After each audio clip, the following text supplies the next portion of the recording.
Сәлеметсіздер ме, құрметті оқырмандар? 2 сыныптың әдебиеттік оқу сабағы 84-ші сабақ. Бүгінгі сабақта 1-ші тапсырмадан 4-ші тапсырмаға дейін бірге орындайтын боламыз. Сабақтың тақырыбы сағат. Сағаттың түрлерін атауларымен сәйкестендіріп айт дейді. Яғни бірінші тұрған бізде үстел сағат, екінші тұрған қол сағат, үшінші бізде қабырға сағат, төртінші тұрған қалта сағат. Ал ең соңғы тұрған бұл құм сағат деп аталады. Енді біздер бірінші тапсырмада сағаттың танымдық әңгімесімен үзінді тыңда дейді. Яғни бізде QR код берілген, сол QR кодтан арқылы тыңдайтын боламыз. Мен сіздерге оқып берейін, мұқият тыңдаңыздар. Әтеште сағат, бірақ ол өзгеше тірі сағат. Бағзы замандарда қазіргідей сағаттар болмаған, бірақ уақытты біліп отыру адамдар үшін міндетті түрде қажет еді. Міне сол кезде оларға алтын айдарлы әсем қауырсынды әтештер көмекке келді. Олардың белгілі бір уақыттан айнымай шақыратын қасиеті бар. Елең алаңнан ағаш басына шығып алып, қиқу салып тұрғандары, ку-ка-ри-ку, мейірімді жандар-ау, ояныңдар ұйқыдан, таң атып қалды. Мұны естіген жұрт тез жиналып күнделікті жұмыстарына кіріскен. Ендеше QR-да берілген мәтін осындай екен. Біздер енді екінші тапсырмадағы мәтінді мұқият тыңдайық. Мәтіннің жалғасын түсініп оқы дейді.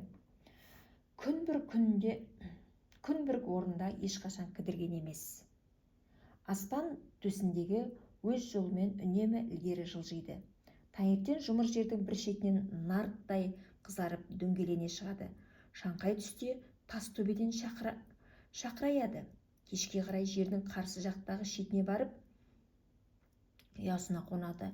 Ал адамдар күн сайын оған қарап, әне күн шығып келеді, тал түс болды, міне күн батып барады деп уақыт айырып, осы аспан сағаты бойынша ғұмыр кешетін еді.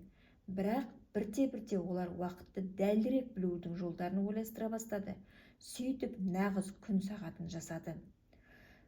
Циферблат орнында беті таңбаланған дөңгелек ашық алаңқай, сағат тілінің қозғалмайтын ұшы бекітілген тетік орнында алаңқайдың дәл ортасына қағылған қазық немесе биік бағана.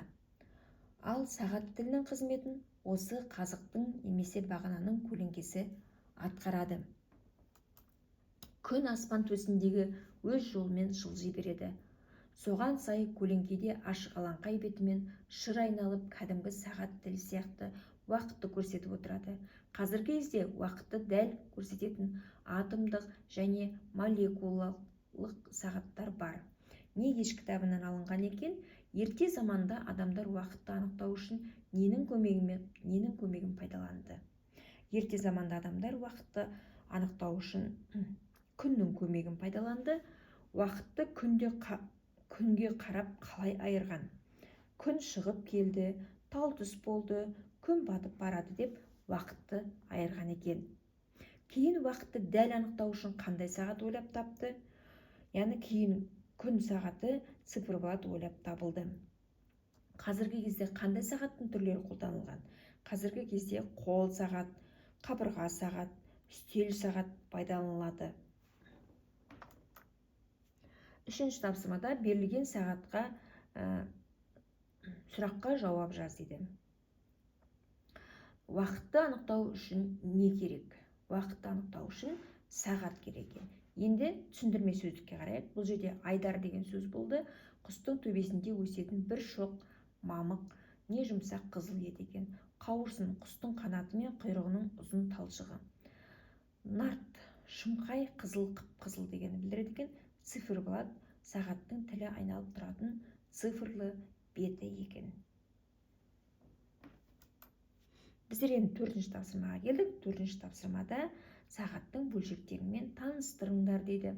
Яғни бұл жерде бірінші тұрған бізде циферблат екен, сағаттың цифрлармен көрсетілген.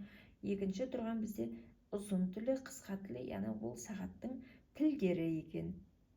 Ендеше біздер бүгінгі сабақта сағат туралы неге жаңағы алынған мәтінмен танысып, біршама сағат туралы мәліметтер алдық. Сіздерге бұл мәтін қызықты болды деп ойлаймын.